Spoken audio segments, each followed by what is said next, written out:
Assalamualaikum warahmatullahi wabarakatuh. Perkenalkan, nama saya Muhammad Aksal Sauki Abdullah dari kelas 3 YF1. Di sini saya akan mempresentasikan perancangan implementasi tata kelola teknologi informasi dalam framework COVID 2019 pada CrowdStrike atau perusahaan yang saya ambil yaitu CrowdStrike. Oke, selanjutnya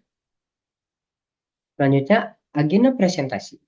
Yang pertama, ada profil organisasi dan permasalahan TI. Yang kedua, ada analisis domain EDM, APO, BAI, DSS, dan ya. Yang ketiga, ada capability assessment and gap analysis. Yang keempat, ada roadmap implementasi ketiga tahun. Yang kelima, analisis resiko TI. Yang keenam, ada rekomendasi strategis. Yang ketujuh, kesimpulan. Yang pertama, profil CrowdStrike Holding Holding Inc.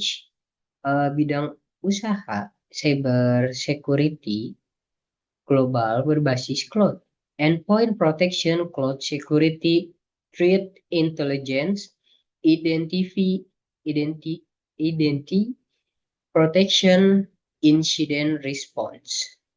Selanjutnya ada sistem informasi utama. Falcon Platform, integrasi IDR, Threat Intelligence, Identity Protection, dan Cloud Security dalam satu platform real-time. Selanjutnya ada struktur tata kelola. Board of Director, ada struktur tata kelola yaitu ada Board of Director, CEO, IT Governance, Team, CISO, dan Security Office. SOC, Compliance and Risk Team.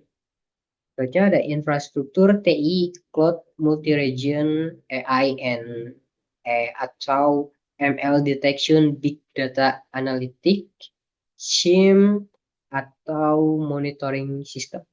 Oke, mohon maaf.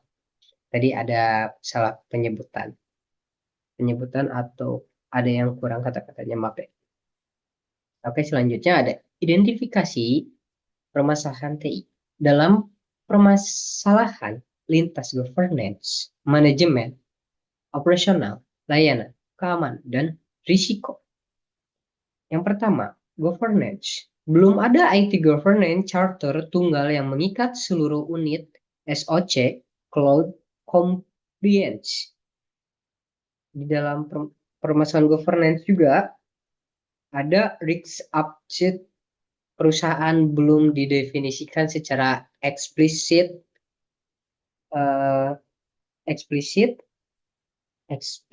dalam dikomunikasikan ke seluruh tim. Ada juga di manajemen. Belum ada portofolio manajemen terpusat untuk investasi TI berbasis risk and value. Variasi kompetensi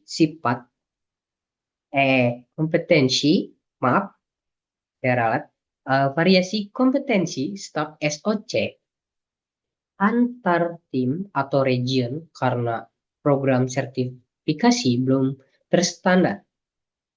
Dan ada juga di operasional, SOP operasional SOC belum lengkap dan konsisten di semua shift dan region. Yang kedua, di operasional ada permasalahan root cause analysis pasca insiden belum selalu terdokumentasi sebagai problem record formal. Selanjutnya ada juga di layanan TI, klasifikasi prioritas and severity incident pelanggan bervariasi sehingga SLA konsisten. Selanjutnya ada juga permasalahannya proses stage roll out atau bisa disebut canary and ring development untuk update sensor kritikal belum wajib di seluruh rilis. Selanjutnya ada permasalahan juga di keamanan. Integrasi search and dodge otomatis belum diterapkan penuh di seluruh pipeline CN/CD. Selanjutnya, permasalahan di dalam keamanan juga ada inventarisasi ACTI atau bisa disebut versi sensor endpoint pelanggan belum terpusat penuh. Di bagian risiko. Risiko ini yang pertama yaitu ada risk register belum terintegrasi real time dengan dashboard governance NCM. Nanti ada kedua permasalahannya itu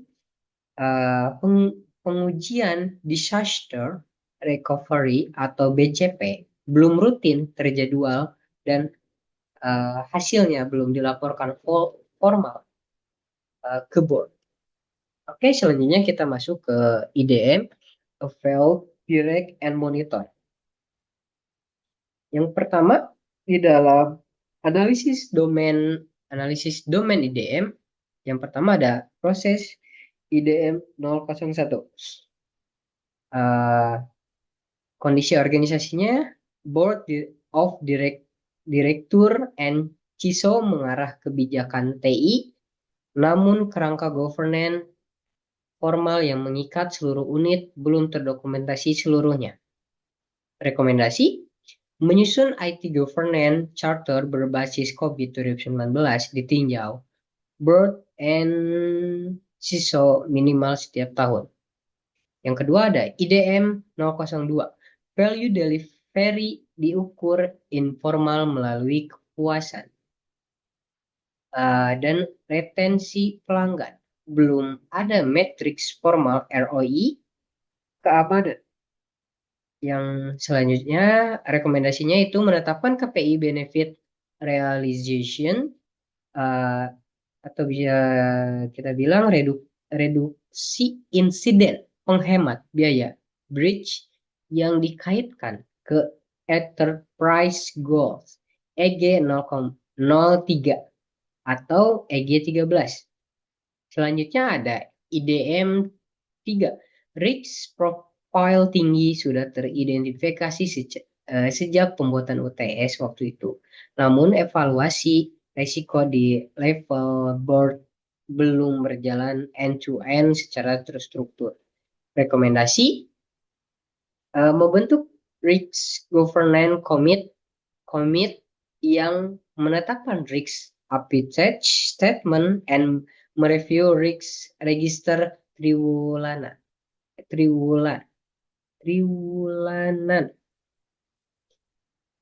IDM 04. Sumber daya cloud infrastruktur talenta SOC teknologi AI dikelola terpisah oleh masing-masing tim teknis. Rekomendasi, menerapkan research capacity planning terpusat oleh IT governance team dan dashboard utilisasi SOC dan cloud. Selanjutnya ada proses IDM 05. Laporan kepatuhan dan insiden disampaikan ke compliance team, namun transparansi ke pelanggan atau publik atas insiden besar bervariasi. Rekomendasi yaitu menyusun stakeholder communication protokol dan menerbitkan transparansi and post incident report berkala. Selanjutnya kita masuk APO, Legion Plan Organization. Yang pertama, di dalam analisis domain APO, yang pertama ada proses APO 01, yaitu kondisi saat ini adalah kebijakan TI tersebar di masing-masing tim security atau cloud belum terintegrasi dalam satu framework manajemen TI. Rekomendasi, standarisasi IT governance framework tunggal yang menaungi seluruh kebijakan unit. APO strategi TI selaras dengan strategi bisnis growth innovation, namun dokumentasi strategi TI formal jangka panjang masih terbatas. Untuk rekomendasinya yaitu menyusun IT strategis plan yang selaras dengan internship goals dan direview tahunan. Oh, itu untuk APO 02. Yang selanjutnya ada APO 03. Kondisi saat ininya itu arsitektur cloud native Falcon platform sudah terintegrasi, namun dokumentasi enterprise arsitektur formal terbatas. Terus, rekomendasi membangun dan mendokumentasi enterprise arsitektur reference model secara menyeluruh. Selanjutnya ada proses APO 04. Kondisi saat ini sangat kuat karena CrowdStrike berperan sebagai first mover di AI and ML threat detection. Rekomendasinya itu membentuk innovation governance board untuk menyaring dan memvalidasi inovasi AI baru. Oke, selanjutnya ada buy, build, acquire, and implement. Di sini analisis domain buy. Yang pertama ada proses buy 01, kelemahan governance program level lintas tim multi project belum terpusat. Usulan perbaikannya itu membentuk program manajemen office PMO, tata kelola TI lintas tim. Yang kedua ada buy 02. Kelemahannya itu dokumentasi rekrutmen formal untuk fitur keamanan kritis belum konsisten. Usulan perbaikan standarisasi template rekrutmen dan penerapan security by design review. Selanjutnya ada by 03. Pengujian keamanan secure code review belum terintegrasi otomatis di seluruh pipeline CI/CD. Usulan perbaikan mengintegrasikan Such and Dutch otomatis ke dalam seluruh pipeline CNC atau CD. Selanjutnya yang terakhir ada BI 05. Kelemahannya change management internal terhadap tools atau proses baru bagi karyawan belum terstruktur. Usulan perbaikan menerapkan program change management formal dengan training dan komunikasi terstruktur. Selanjutnya masih di dalam analisis domain by proses by 06. Kelemahannya itu ada proses persetujuan change approval untuk perubahan beresiko tinggi seperti update sensor endpoint memerlukan kontrol yang lebih ketat. Terus usulan perbaikan itu mewajibkan state rollout atau canary and ring deployment dan rollback plan untuk seluruh update sensor kritikal.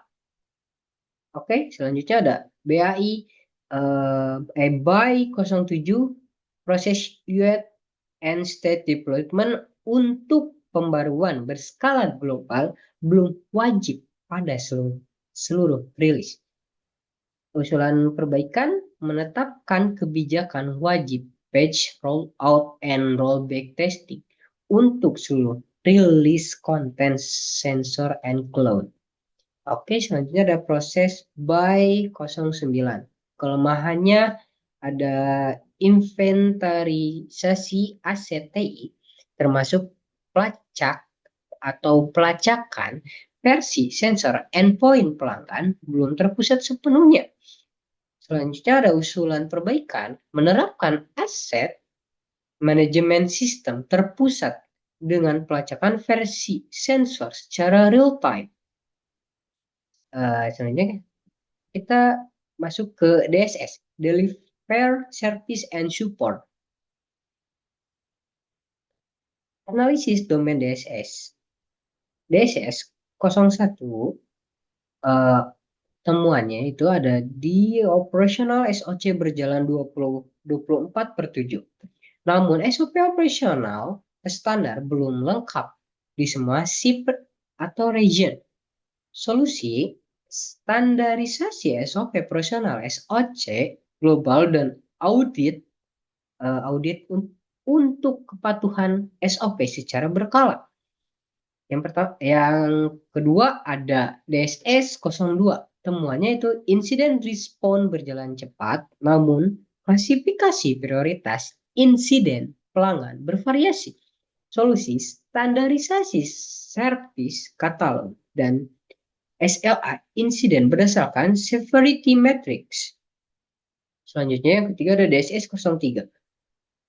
Temuannya root case analysis dilakukan pasca insiden, namun belum selalu terdokumentasi formal sebagai problem record.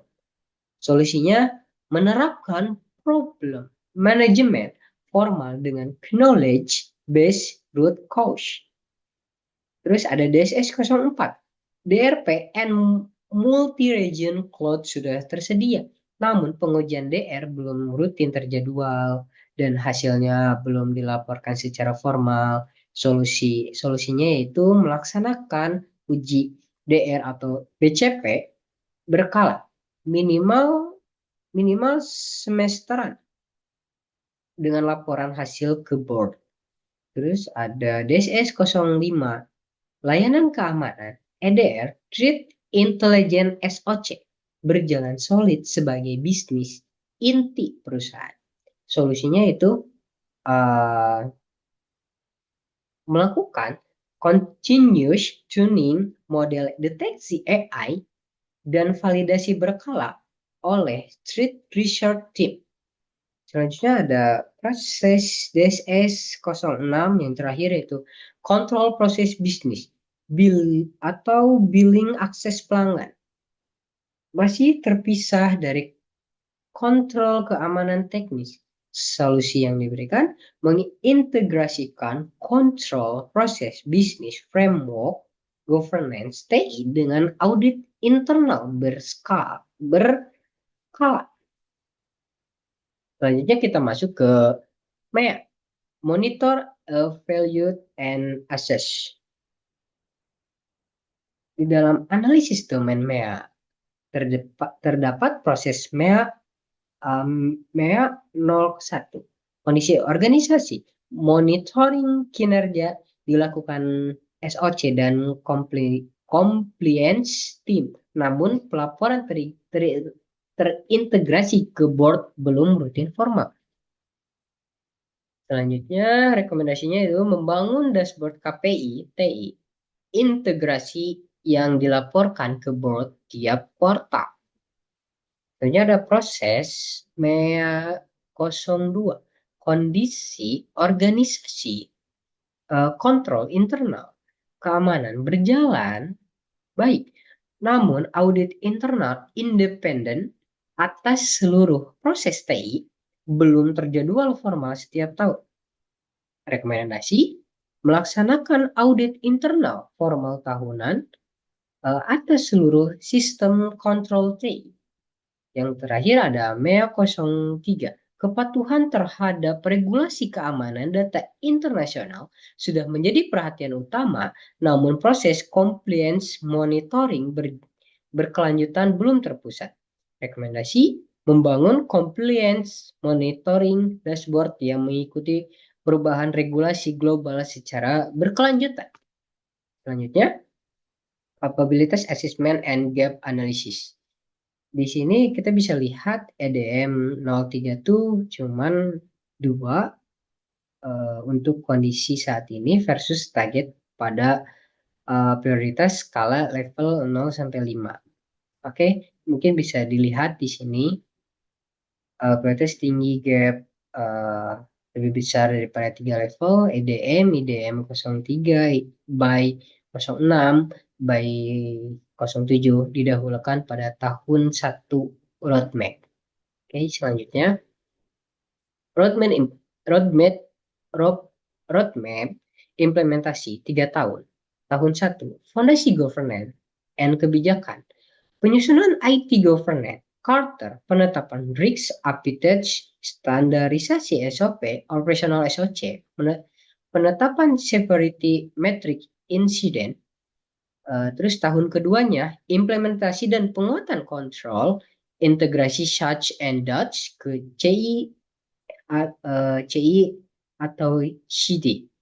Automasi risk register, audit keamanan eksternal, atau bisa disebut ISO 27001 atau SOC2. Stage roll out wajib asesmen manajemen terpusat. Selanjutnya, tahun ketiga, monitoring and continuous improvement dashboard KPI, tata kelola TI, ke board uji DR atau BCP rutin. Compliance monitoring berkelanjutan, evaluasi capability, dan perbaikan berkelanjutan. Oke, selanjutnya, analisis risiko TI ringkasan. Risiko yang pertama itu adalah kebocoran data pelanggan, dampaknya itu hilangnya kepercayaan pelanggan dan reputasi. Ada terus mitigasinya itu enkripsi data, akses kontrol, MFA, audit keamanan berkala. Yang selanjutnya risiko serangan ransomware, dampak gangguan sistem dan layanan pelanggan terhambat. Mitigasinya adalah endpoint protection, backup, immutable, incident, response plan. Terus selanjutnya ada resiko di bagian downtime layanan cloud. Dampaknya itu layanan keamanan tidak tersedia bagi pelanggan. Mitigasi, disaster recovery, multi-region cloud monitoring availability. Selanjutnya ada resiko serangan DDoS. Dampaknya itu layanan menjadi lambat atau tidak dapat diakses. Mitigasinya itu anti DDoS protection, rate limiting, traffic filtering. Selanjutnya ada resiko update atau rilis global tanpa pengujian memadai. Dampaknya itu gangguan layanan berskala luas pada seluruh pelanggan. Terus mitigasi, start rollout wajib canary deployment, rollback plan otomatis. Selanjutnya, rekomendasi strategis. Jangka pendek, ada menyusun IT governance charter formal berbasis COVID 2019 atau EDM 01, menetapkan risk approach statement dan membentuk risk governance committee IDM 03, menstandarisasi SOP operasional SOC di seluruh SIP dan region DSS 01, selanjutnya ada menerapkan severity matrix untuk klasifikasi prioritas insiden pelanggan DSS 02. Selanjutnya ada mewajibkan stage rollout canary and ring deployment untuk update sensor kritikal by 06 atau by 07. Selanjutnya, strategi jangka menengah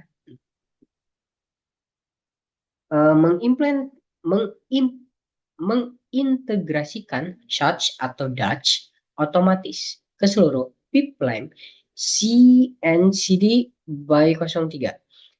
Selanjutnya ada membangun risk register terautomasi integrasi SIEM and threat intelligence. Selanjutnya ada mengembangkan dashboard KPI tata kelola TI yang dilaporkan ke board setiap kuartal. Selanjutnya, menjalankan audit keamanan informasi tahun bersertifikat eksternal. Selanjutnya ada membangun aset manajemen sistem terpusat dengan pelacakan versi sensor endpoint. Selanjutnya yang terakhir di dalam jangka menengah yaitu melaksanakan uji disaster recovery atau BCP berkala minimal semesteran. Selanjutnya di strategi jangka panjang yaitu mengembangkan IT strategi plan 3-5 tahun yang selaras dengan Entership Goals.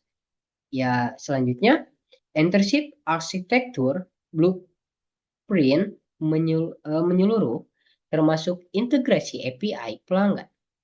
Ya, selanjutnya membentuk Innovation Governance Board untuk validasi inovasi AI sebelum produksi.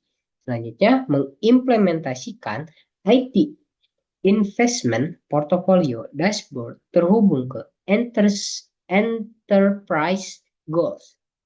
Selanjutnya ada membangun Compliance Monitoring Dashboard adaptif terhadap perubahan regulasi global.